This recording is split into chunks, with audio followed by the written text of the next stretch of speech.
ইফতার সামনে রেখে ছোট্ট একটি দোয়া 11 বার পড়ুন, সকল গুনাহ আল্লাহ ক্ষমা করে দিবেন। মনে রাখবেন, ইফতারের পূর্ব মুহূর্তে আমরা অনেকেই সময়টাকে নষ্ট করে ফেলি। ইফতারের পূর্বে আপনার সময়টাকে নষ্ট করবেন না। এই সময়টা হচ্ছে দোয়া কবুলের সময়। আপনি সারাদিন রোজা রেখেছেন, এই রোজা রাখা অবস্থায় দোয়া করলে আল্লাহ তাআলা দোয়াটা কবুল করে। রোজা রাখা অবস্থায় একেবারে শেষ মুহূর্তে আপনি ইফতারকে সামনে নিয়ে বসেছেন, আপনি চাইলে খেতে পারেন কিন্তু আপনি খাচ্ছেন না।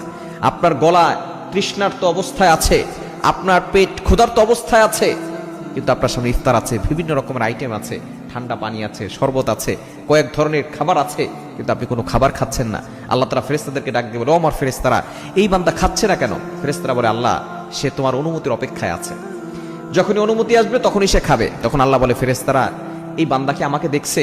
তখন ফেরেশতারা বলে, না আল্লাহ, আপনাকে দেখে নাই। তারা কি জান্নাত দেখেছে? ফেরেশতারা বলে, না আল্লাহ, তারা তো জান্নাত দেখে নাই। তারা কি জাহান্নাম দেখেছে? বলে, না আল্লাহ, তারা জাহান্নামও দেখে নাই। তখন আল্লাহ পাক রব্বুল আলামিন ফেরেশতাদেরকে ডাক দিয়ে বলে, ও আমার ফেরেশতারা,